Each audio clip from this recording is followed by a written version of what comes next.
é quem efetua em vós tanto querer como realizar, segundo a sua boa vontade. Aleluia. Vamos orar, estenda suas mãos para cá, orar por esse servo de Deus, pastor dessa igreja. Senhor, aqui está o teu servo mais uma vez. Se coloca diante de ti em humildade, com espírito contrito, quebrantado, diante dessa palavra eterna e santa.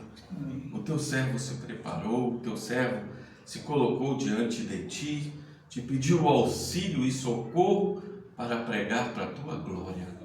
E aqui está ele, Senhor, para pregar para a tua glória. Espírito Santo de Deus, desça sobre esse lugar, sobre todos os servos seus que aqui estão, mas desça também, principalmente sobre o servo que irá proclamar essa santa palavra vindo do trono do céu, e que possa atingir nossas mentes e corações, que ele diminua, que o Senhor cresça, e que a tua glória nos seja revelada aos nossos corações e mentes. É o que oramos e pedindo a bênção sobre o teu servo, em nome de Jesus. Amém. Amém. Aleluia. Vem sentar, por favor. Glória a Deus. Aleluia. Glória. Abra sua Bíblia em 2 Coríntios, capítulo 4.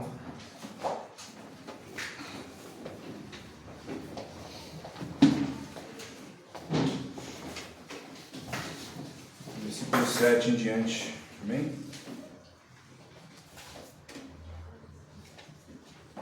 2 Coríntios, capítulo 4, versículo 7 em diante.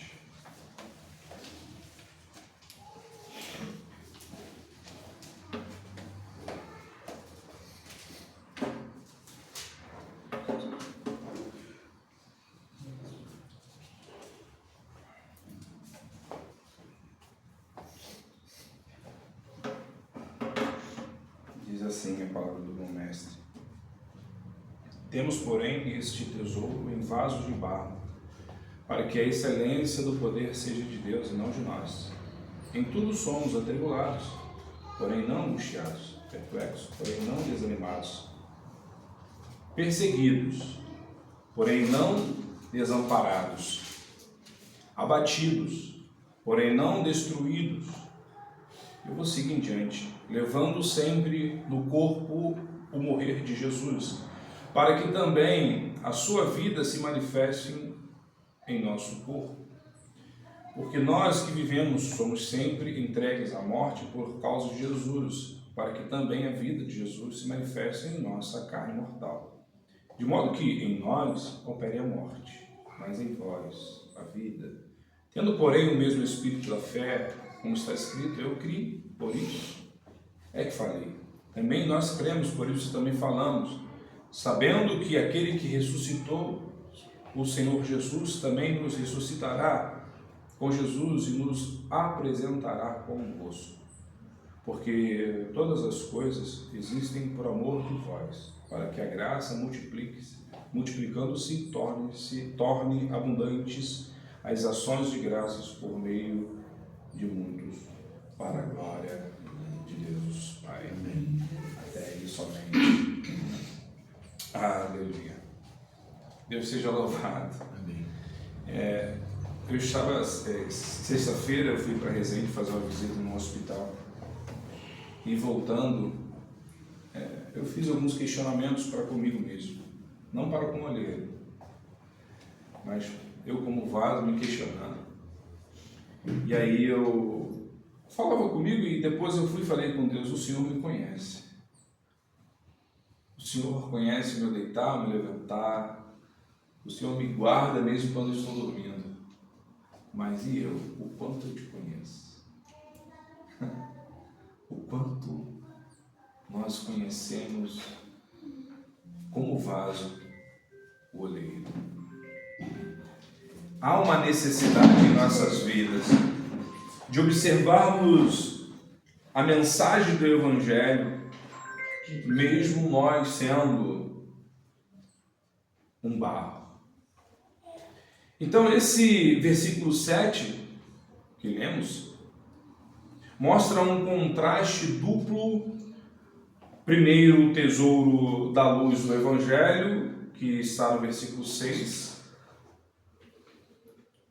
e vasos de barro que nada valem. Em seguida, o poder sobrenatural de Deus e a fraqueza humana. Então, a primeira cláusula afirma um fato que a segunda resulta em alcançar um propósito.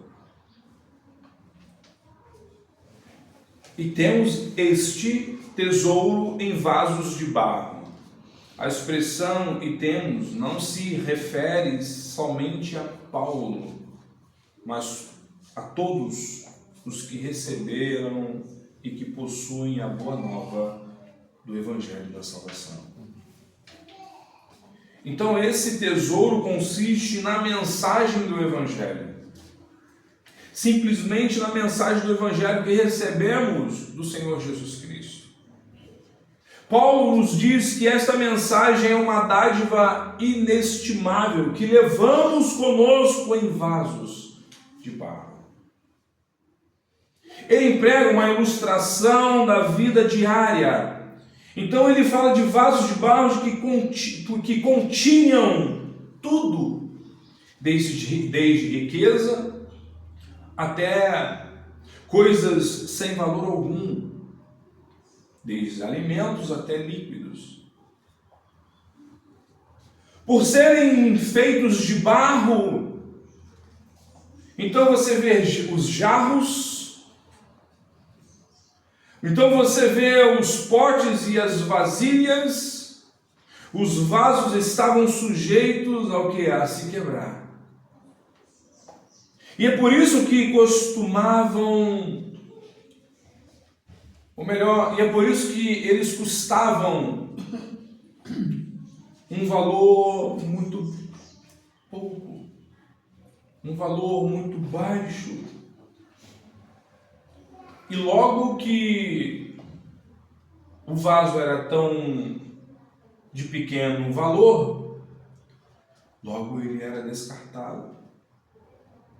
Em uma viagem que talvez fôssemos para algum outro estado, penso eu que se eu tenho que pagar uma mudança, tudo que não é tão de valor assim, eu posso comprar num outro estado. Então eu deixaria, com certeza, esses vasos de barro, largado na casa que eu iria deixar. Então você vê os rabinos, os judeus, eles costumavam dizer o seguinte, que é possível o vinho ser guardado em vasilhas de ouro ou prata, mas no maior inferior dos recipientes, isto é, em vasos de barro. Semelhantemente, as palavras da lei são guardadas apenas na pessoa mais humilde. E isso que nos interessa aqui. Uma analogia a qual ele estava dizendo é dos valiosos rolos do Mar Morto. Olha que interessante.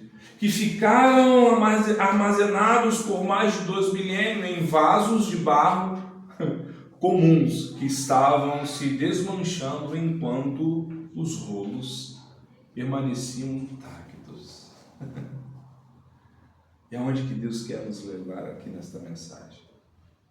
Para Paulo, é importante o contraste entre o valor incomparável do Evangelho e os vasos de barro, frágeis e baratos.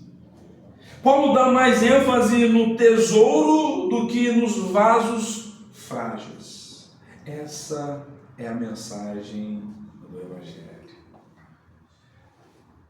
Então, agredido e maltratado muitas das vezes, o próprio Paulo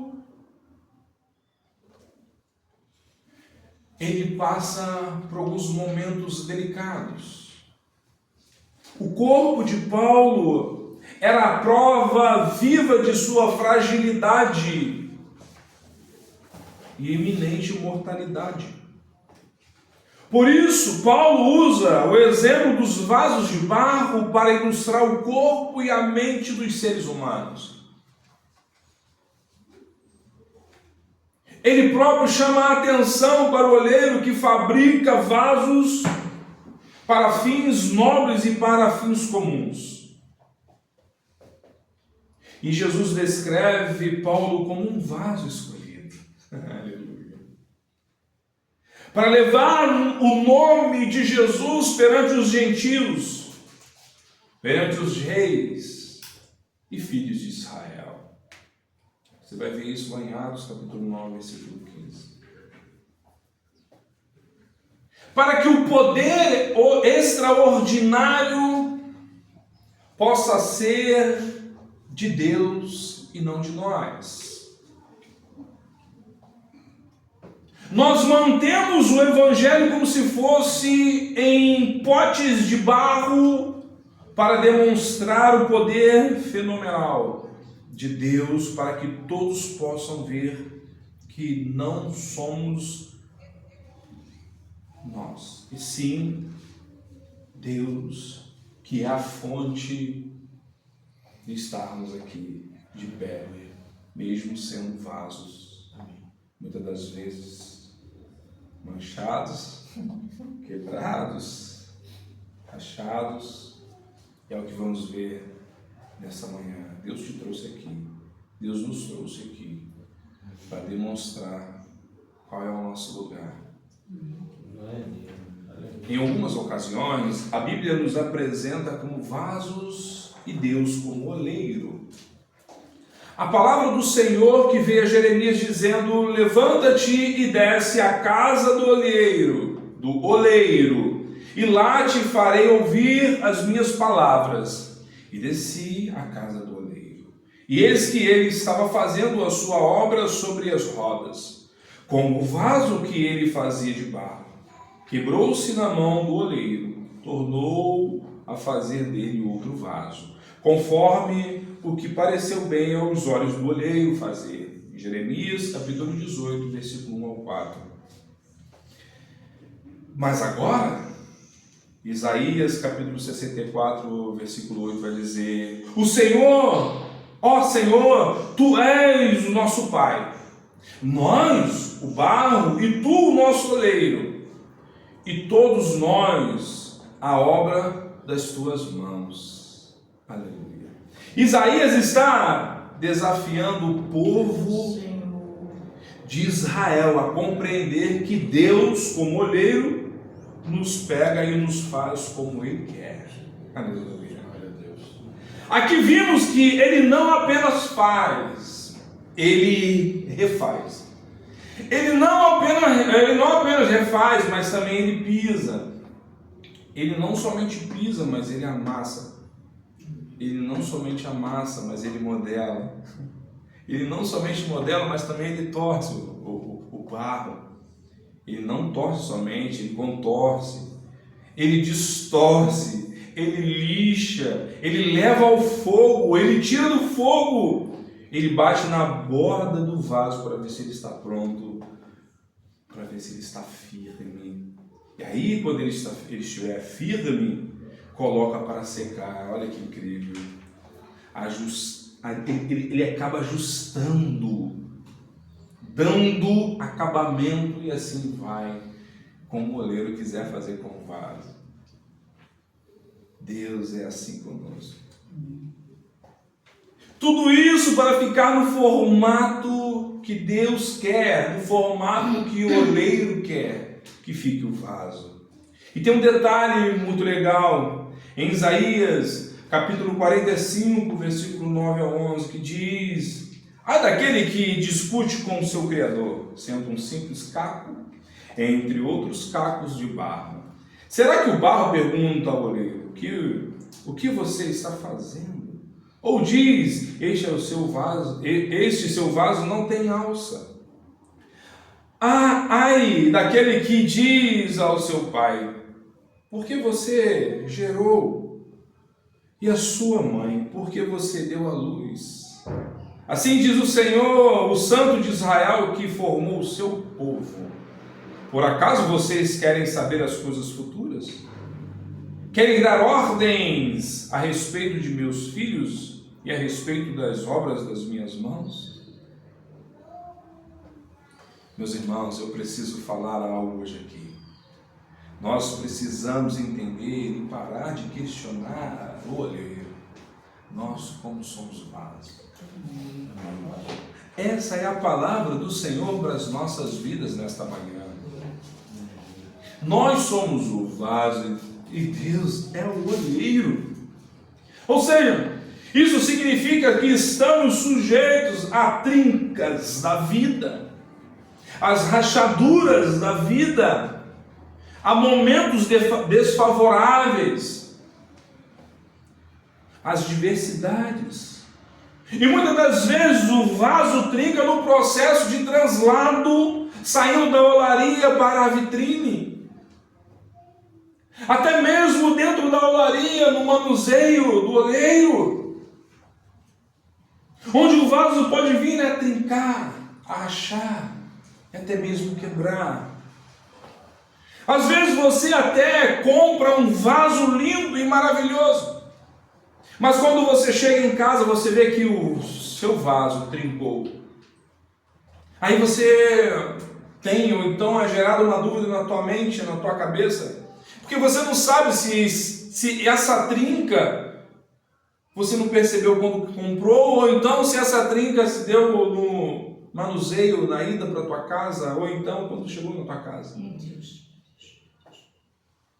Eu não sei se estava assim, será que eu dei mole? Será que eu dei mole? Porque eu olhei, eu examinei, mas será que eu não tive esse cuidado? E aí, muitas das vezes, o que nós fazemos? Pegamos aquele vaso, em vez de virar para quando a visita entra, né, na porta, você vira para onde? Para a parede. A gente vira para a parede. A parte trincada, tu vira para a parede. E às vezes você não consegue, porque dependendo do lugar, o local ali que você coloca o vaso, não dá nem para virar para a parede. Aí você faz o quê? Você coloca ali alguma coisa, sabe, para decorar, para cair assim, sabe? Tipo uma samambaia, é isso, né? Chorona. E aí, você vai e visita alguém e ninguém percebe, passa batido. Mas você sabe mesmo virando para a parede ou colocando uma decoração, não elimina a trinca, ou seja, o vaso continua trincado. Davi, em um certo momento, se sentiu assim quando ele diz, lá em Salmos 31, verso 12, estou esquecido no coração deles. Como morto, sou como um vaso quebrado. Davi está dizendo que as pessoas estavam tratando-o como se estivesse morto, com desprezo, e ignoravam ele. Meu Deus. Paulo fala muito para nós sobre esse assunto, dando a entender que não estamos isentos destas ações da vida, isentos das trincas ou de quebrar, literalmente. Verso 8 vai dizer, de todos os modos somos afligidos, mas não angustiados. Somos perplexos, mas não completamente perplexos. Mas o 9 vai dizer, somos perseguidos, mas não abandonados.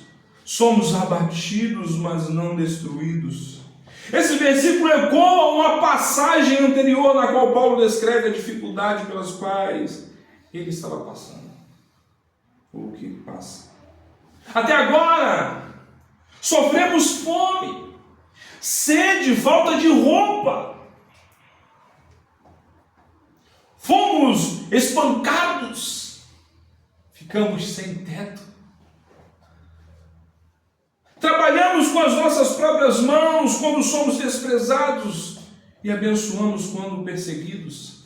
Suportamos quando injuriados, respondemos com palavras bondosas. Nos tornamos como imundícia do mundo, escória de todas as coisas até agora. Meus irmãos, isso não é tudo. Pois em 4 outras passagens, Paulo lembra das tribulações sofridas por causa do Evangelho de Cristo.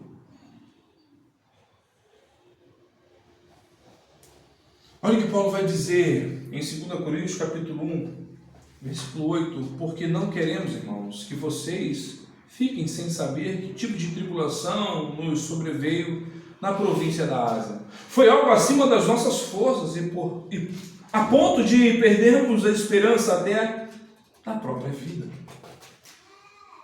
Olha o que Paulo fala anteriormente. É Ele que nos consola em toda a nossa tribulação, para que pela consolação que nós mesmos recebemos de Deus, possamos consolar os que estiverem em qualquer espécie de tribulação.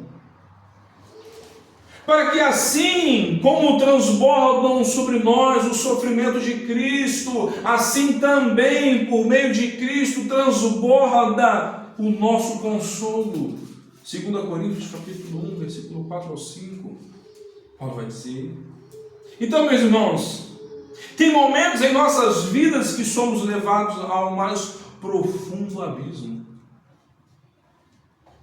Somos levados ao fundo do poço. Então a vida recolhe a escada. Você não tem corda mais para subir. E nós não conseguimos mais ver uma saída. Mas Deus permite que passamos por essas situações, pois a nossa tribulação se virá de experiência para poder nutrir os irmãos na fé, em vida e de esperança. Deus molda e transforma nossas vidas, assim como o oleiro utiliza barro para criar obras de arte. Esse processo muitas das vezes envolve dolorosas moldagens e refinações, onde somos encorajados a confiar no oleiro que é Deus, mesmo nas nossas dificuldades. Fato é que o vaso trinca, e como somos vasos, somos sujeitos às tribulações da vida, das batalhas frequentes e até de fracassos. Mas ainda em todas essas coisas, meus irmãos, Deus não nos desampara em nenhuma situação. Glória a Deus. Nesta manhã, Deus nos trouxe aqui para dizer para nós, através da sua maravilhosa palavra da Boa Nova: eu não te abandonei. Glória a Aleluia. Tem gente que pensa em abandonar a vida, a fé, o ministério, pois tem uma sensação de uma vez que o vaso trincou, Deus vai jogar no lixo. Na verdade, Deus pega o carro, trabalha o carro, trata o carro e refaz. Glória a Deus. Glória a Jesus. Olha o que Paulo diz: temos, porém. Esse porém de Paulo deixa claro para nós que o vaso é de barro, mas a excelência vem e é de Deus. É isso que nós precisamos. Com essas palavras, o apóstolo Paulo está dizendo que a essência que opera em nós vem de Deus, é posta em nós através do seu Filho amado Salvador Jesus Cristo. Nossas lutas são oportunidades de crescimento e transformação. Mesmo na luta, encontramos a esperança e o propósito divino para as nossas vidas. A luta ensina que somos obras em andamento na mão de Deus Pai. Mesmo quando a vida parece caótica, meus irmãos, ou dolorosa, Deus está ativamente trabalhando em nós para criar algo belo e significativo para a glória dele. Devemos aprender nesta manhã a confiar no processo e no propósito divino por trás das nossas dificuldades. O poder não é nosso, é de Deus. A autoridade não é nossa, é de Deus. A excelência não é nossa, é de Deus. O mérito não é nosso, é de Deus. Portanto, a glória não é nossa, a glória é de Deus, porque o vaso é de barro. Aleluia. É interessante que o apóstolo não diz temos tesouro em vasos de diamantes. Ele não diz que temos tesouros em vasos de ouro, pelo contrário. Ele diz que temos tesouro em vasos de barro. Olha o nosso lugar no Evangelho.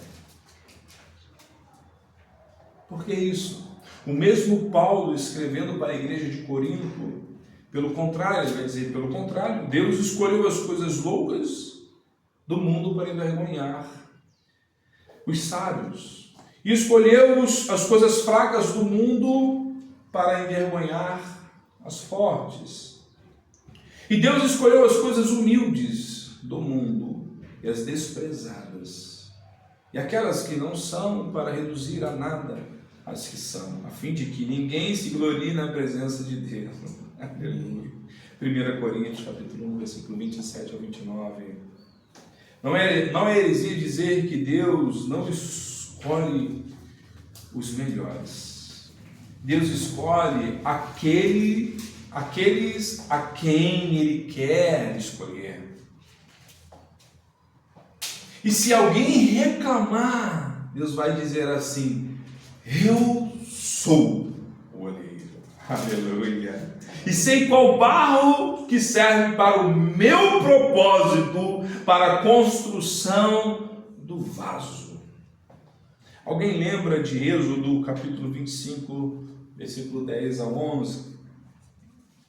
Também farão uma arca de madeira de acácia de 1,10 metro de comprimento, 66 centímetros de largura e 66 centímetros de altura. Revista a arca de ouro puro. Coloque esse revestimento por dentro e por fora e ponha um remate de ouro ao redor da arca. Deus escolheu uma madeira dura, resistente, com nó. Tanto é que muitas pessoas hoje em dia fazem tábuas de carne ou frios, para frios, para vender por conta do nó que ela tem. Muitas das vezes essa madeira não se consegue trabalhar, pois algumas não têm padrão de modelagem. Então isso dificulta bastante. E assim que o Senhor diz: traz a madeira de acácia e faz a arca. Aí você pensa: quem vai trabalhar com essa madeira? Olha que interessante, Êxodo capítulo 31, versículo 1 ao 7, vai dizer: o Senhor disse mais a Moisés: eis que chamei pelo nome Bezalel, filho de Uri, filho de Ur, da tribo de Judá, e o enchi, olha que interessante, meus irmãos, e o enchi do Espírito de Deus, de habilidade, de inteligência e de conhecimento, e todo artifício, olha só, para elaborar desenhos e trabalhar em ouro, prata e bronze, para lapidação de pedras de engaste, para entalho de madeira, para todo tipo de trabalho artesanal. a madeira era tão diferente que para trabalhar com ela, o camarada tinha que ser escolhido por Deus. A madeira era tão difícil ser trabalhada, o camarada tinha que ser escolhido por Deus. E mais, revestido de sabedoria de Deus para poder trabalhar com ela. O que era a arca? De madeira de acácia. Quando Bezalel e Aholiebe terminam de formar a arca de Deus, o Senhor chama Moisés e diz: agora pega ouro batido, reveste por dentro e por fora. Preste atenção. A madeira de acácia é você, sou eu, cheio de nó, duro, cheios de problemas, de dificuldade de relacionamento. Eu e você somos pessoas complicadas, mas só Jesus dá conta de nós. Essa é a realidade. Aí Deus vai e fala: pega o Gerson, esse cara problemático, pega o fulano, pega o Beltrano e unge-o. Levanta essa pessoa.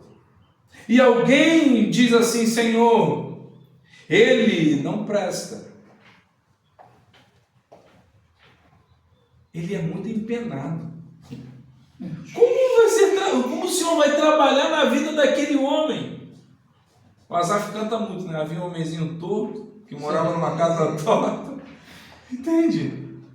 Mas Deus pega tudo torto. Deus não está nem aí se você é torto, se eu sou torto, se eu sou problemático, se eu sou, minha vida é cheia de nó. E as pessoas falam assim: esse cara não serve nem para ser tábua de carne. Mas Deus vai e diz assim: eu quero este homem, esta mulher para mim. Essa peça de madeira torta, empenada com nó, é isso que eu quero. Aí depois que constrói a arca, ele vem e betuma de ouro. Por dentro e por fora. Aleluia. É tremendo, meus irmãos. Quando a madeira fala da natureza humana, o ouro fala da natureza divina. Aleluia. Plena, absoluta. Então, o que o Senhor está dizendo para nós aqui: eu vou te revestir com a natureza divina. Não só por fora, entende, meus irmãos, mas por dentro. Pois Deus é perito em manifestar o seu poder onde há defeitos, imperfeições. A vida cristã, meu amado, não é a eliminação da natureza humana. Tem gente que acha que vai entrar na igreja e vai virar o super não sei o que da vida, ou então o Espírito Santo Júnior. E algumas pessoas pregam: não, vai para a igreja que a tua vida vai melhorar. Pelo contrário. Pelo contrário, meus irmãos. Às vezes, vamos nos preparar com bestas feras. Vamos jogar para os leões. Mas a chama que arde dentro de nós, ela não se apaga. Glória a Deus. É por isso que nós vemos muitos mártires que não abandonaram a fé e o seu Deus, porque ele está revestido da natureza divina, não só por fora, meus irmãos, mas também por dentro.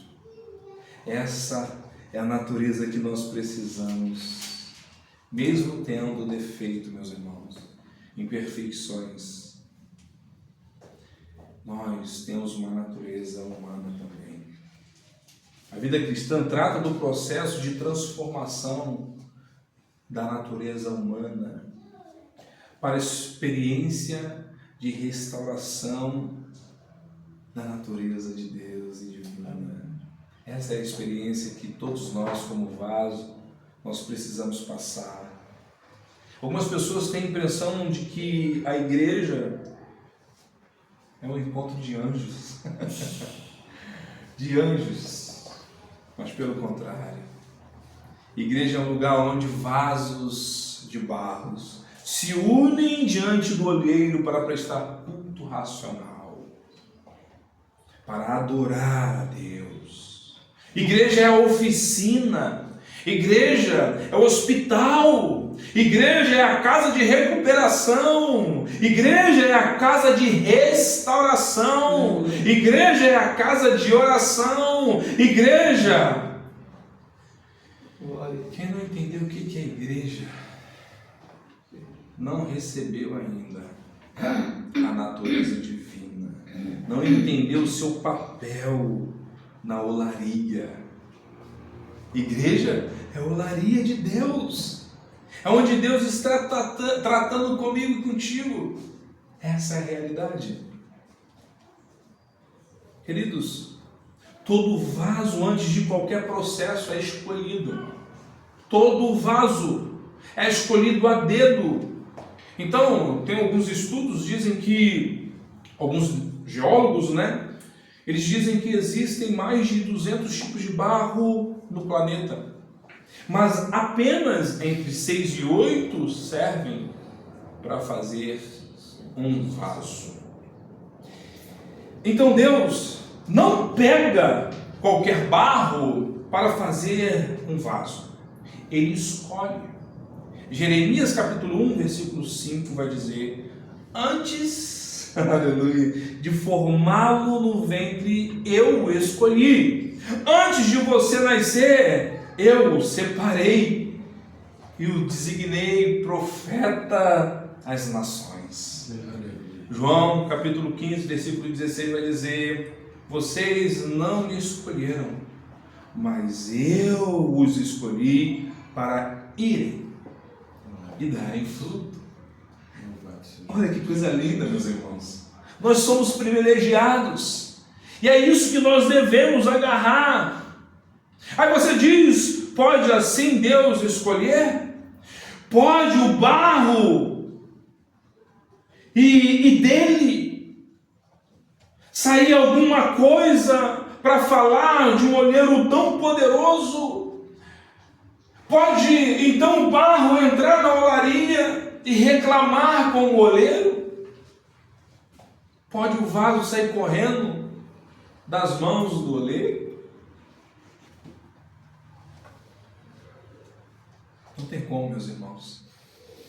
Quem escolhe o barro para formar um vaso é o oleiro. E o oleiro sabe qual o barro essencial para se formar um vaso com propósito. O barro é dele, o vaso é dele. É o olheiro quem escolhe o que ele quer para fazer o que ele quer, porque Deus é o Senhor de tudo e de todos. Então, estou aqui nesta manhã, meus irmãos, porque Deus não tinha uma outra opção.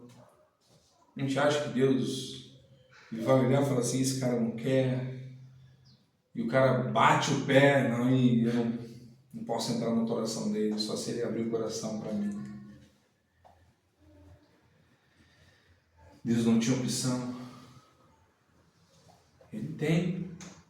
E se ele quiser usar outro, usar qualquer outro, ele pode, se ele assim quiser. Então, por que ele escolheu a você? Então, por que ele escolheu a mim? Então, por que ele nos escolheu? Em Romanos capítulo 8, versículo 29 e 30, vai dizer: pois aquele que de antemão conheceu, também o predestinou para serem conformes à imagem do seu Filho, a fim de que ele seja primogênito entre muitos irmãos.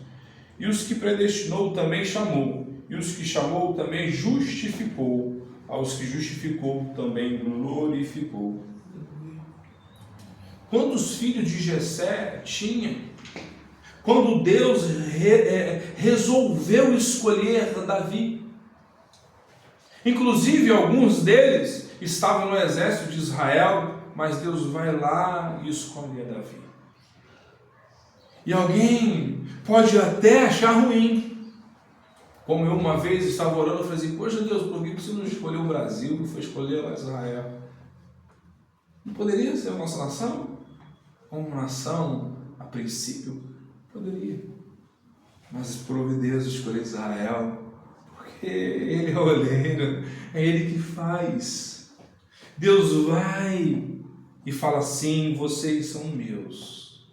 Davi é meu, Israel é meu, então a coroa foi eu que dei a Davi. O reino é meu, eu escolho quem eu quero, pois o vaso é escolhido pelo olheiro. Meus irmãos, entenda bem, não é sobre nós, é sobre a soberania de Deus. Não é por causa de vocês e de nós, é decisão divina. Você não foi escolhido por ser bonito ou bonita. Você foi escolhido por um motivo que assim Deus o quis. Ele olhou para nós e disse, eu quero este homem, eu quero esta mulher. Eu vou salvar, eu vou restaurar, eu vou usar, eu vou fazer. Nós só estamos aqui porque Deus colocou o dedo sobre nós e nos escolheu para cumprir o propósito dele, além deste tempo. Deus tem planos específicos para cada um de nós, porque nós somos os vasos e Deus é o olheiro e ponto final. Em cada processo que você passa na vida, você tem que lembrar disso. Existe uma escolha. Deus não brinca de roleta russa. Deus não brinca de jogo da sorte. A bola que cair é essa. Não. Antes que saísse da madre, eu te escolhi. Em Isaías capítulo 49, versículo 15, vai dizer, será que uma mãe pode esquecer do seu bebê que ainda mama e não ter compaixão do seu filho que gerou? Embora ela possa se esquecer, eu não me esquecerei de você. Será que nós já entendemos que é Deus que escreve a nossa história? Você pode correr, fugir, tentar se esconder da salvação, fugir da igreja, fugir da comunhão, fugir do encontro com Deus poderoso, fugir do ministério. Deus só está dando espaço para você ir, mas quando você menos espera, na próxima esquina Deus vai atravessar o seu caminho e dizer, estou sempre na tua frente. Não importa o quanto você corra, eu estou sempre na tua frente. Aleluia. Salmos de número 139, de verso 8 ao 16. Se eu subir aos céus, lá estás. Se eu fizer a minha cama na sepultura, também lá estás. Se eu subir com as asas da alvorada e morar na extremidade do mar, mesmo ali a tua mão direita me guiará e me sustentará. Mesmo que eu dissesse que as trevas me encobrirão e que a luz se tornará noite ao meu redor, verei que nem as trevas são escuras para ti. A noite brilhará como o dia, pois para ti as trevas são luz. Tu criaste o íntimo do meu ser e me teceste no ventre da minha mãe. Eu te louvo porque me fizeste de modo especial e admirável. Tuas obras são maravilhosas, disso tenho plena certeza. Meus ossos não estavam escondidos de ti quando em secreto fui formado, entretecido como nas profundezas da terra. Os teus olhos viram o meu embrião, aleluia. Todos os dias determinados para mim foram escritos no teu livro antes de qualquer deles existir. Pode correr o quanto quiser, meus irmãos. Deus já preparou o momento do encontro com você. Essa é a grande realidade. Salmo de número 139, do 1 ao 7, vai dizer: Senhor, tu me sondas e me conheces. Sabe quando me assento e quando me levanto. De longe percebes os meus pensamentos. Sabes muito bem quando trabalho e quando descanso. Todos os meus caminhos te são bem conhecidos. Antes mesmo que a palavra me chegue à língua, tu já a conheces inteiramente. Senhor, tu me cercas por trás, pela frente e põe tua mão sobre mim. Tal conhecimento é maravilhoso demais e está além do meu alcance. É tão elevado que não posso atingir. Para onde poderia eu escapar do teu Espírito? Para onde poderia fugir da tua presença? Meus irmãos, não existe vaso trincado. Nós não somos perfeitos. Somos todos iguais diante de Deus. Não existe vaso sem trinca, não existe vaso sem trinca. Não há judeu nem grego, escravo nem livre, homem nem mulher, pois todos são um em Cristo Jesus. Nós não podemos medir pela aparência, pois não existe vaso perfeito, essa é a realidade. Só que o Senhor nos chama e diz: não existe vaso perfeito, não existe vaso inteiro, porque quem que aperfeiçoa em nós o Evangelho é o próprio Cristo. E quem que completa a nossa vida por completo é o Espírito Santo de Deus. O buraco que muitas das vezes, quando nós estávamos no mundo, a gente tentava preencher, e só quem preenchia, e a gente não sabia, era o Espírito Santo. Era o Jesus que morreu naquela cruz por nós. Hoje você e eu, nós entendemos, mas quantas pessoas ainda precisam de escutar o Evangelho que é posto em nós? Somos vasos de barro, somos imperfeitos, homens e mulheres que precisamos pregar a palavra do Evangelho, como ontem nós estávamos aqui aprendendo sobre isso. Nós precisamos ir.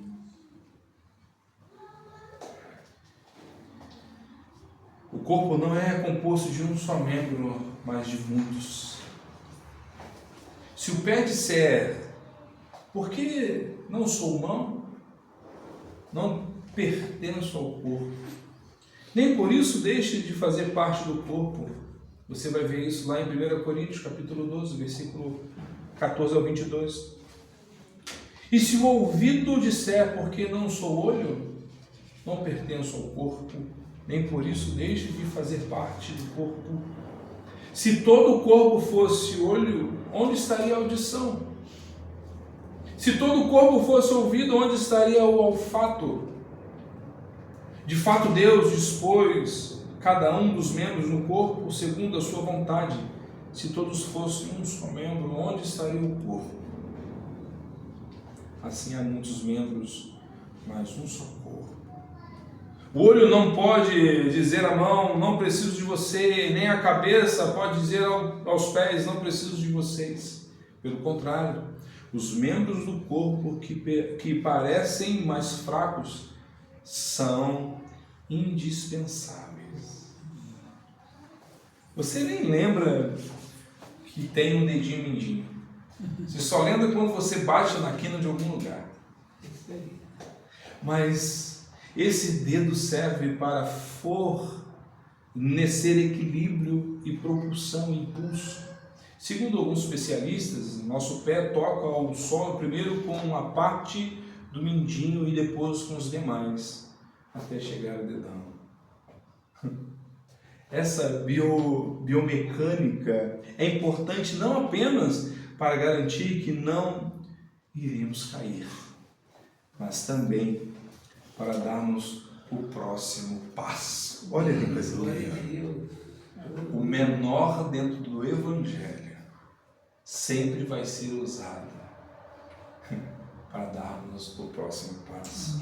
Glória a Deus. Machucar ou fraturar o dedo mindinho do pé prejudica demais a propulsão, o impulso, afetando até a forma de andar. Ter que amputar o dedinho aumenta o risco de quedas por desequilíbrio, apontam isso os estudos.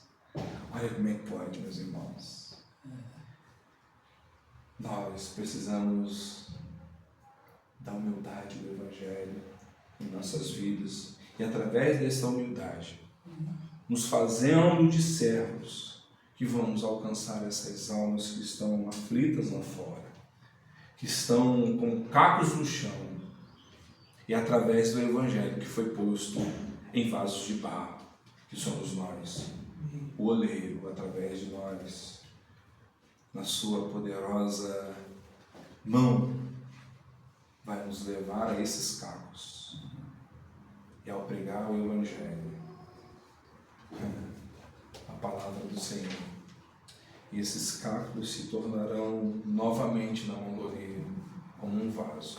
Porque um dia alguém pregou para você, um dia alguém pregou para mim, e hoje nós estamos aqui, porque o Senhor é bom.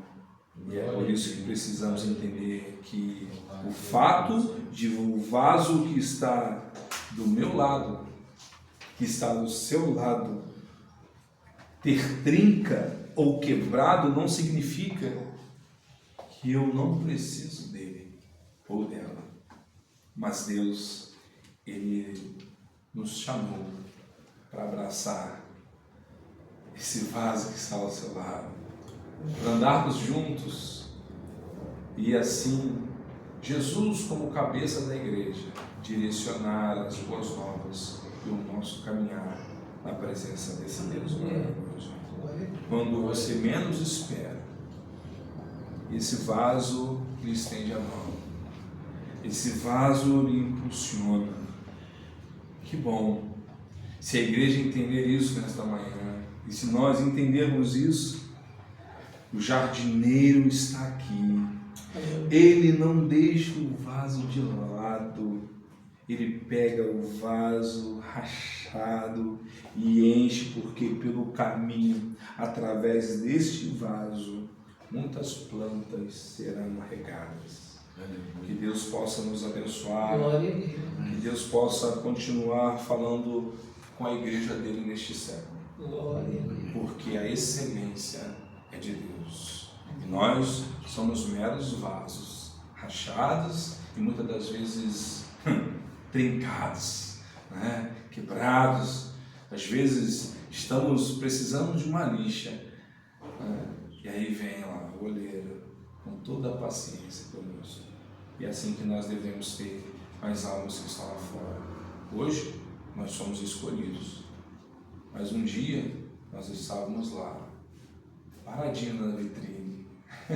Não é, meus irmãos? E o oleiro foi lá e pegou, agora é a tua vez. Meus irmãos, precisamos pregar o Evangelho. É o Evangelho que foi posto dentro de nós, para almas que estão precisando. Essa é a realidade. Feche os seus olhos neste instante. Vamos orar. Senhor, como o apóstolo Paulo abordou aqui a experiência cristã em meio às tribulações, enfatizando aqui, Senhor Jesus, a importância de manter a esperança em Cristo, para não desanimar diante das dificuldades. E ele aqui compara à luz da palavra do Evangelho, os cristãos a vasos de barro que contém o tesouro precioso que é o Evangelho. E destaca, Senhor, que as aflições são passageiras, mas enquanto a glória futura é eterna. Mesmo assim, Paulo, Deus, escreveu ao Coríntios, enfrentando perseguições, dificuldades, passando por momentos difíceis, ó Pai querido, físicos, momentos tanto físicos quanto espirituais, e por causa do Evangelho. E mesmo assim, aquele homem buscou encorajar os cristãos de Corinto a perseverarem em sua fé, mesmo diante das provações. Então, Deus, queremos aqui também lhe pedir, mesmo que a provação chegue para nós, e mesmo que estejamos passando por um vale tão difícil da sombra da morte, mesmo assim não deixe, Senhor Jesus, que a excelência, que o poder do Evangelho seja, Pai querido, deixado de lado. E mesmo, Senhor Jesus Cristo, na doença, mesmo, Pai querido, na saúde, mesmo na pobreza, mesmo na riqueza, quem, Senhor, pode nos separar do amor que está em Cristo Jesus? Mesmo enfrentando, Pai querido, essas dificuldades, eu estou pedindo a Ti, Senhor Jesus, nesta manhã, que o Senhor possa colocar em nós fôlego, vigor. Amém. Sustenta os Teus servos, a Tua igreja. Ajude-nos, ó Deus, a caminhar e a pregar o Teu Evangelho. Nos leve, Senhor Jesus, onde que ninguém quer ir. Estamos dispostos, ó Deus, a pregar a Tua palavra. Aleluia. Eis-nos aqui, envia-nos, ó Deus. Seja, Senhor Jesus Cristo, feita a Tua vontade, aqui na terra como no céu. Pois o Senhor que sustenta a Tua igreja. Em nome de Jesus te glorificamos. Em nome de Jesus te adoramos. E é por isso que estamos aqui nesta manhã, para glorificar o Teu nome, para receber, ó Pai, alimento. E é esse alimento que sustenta as nossas vidas. E que durante a semana podemos cantar Grandioso és Tu. É por isso que estamos aqui, alegres, em dizer o Teu santo nome. Amém. Amém. E amém.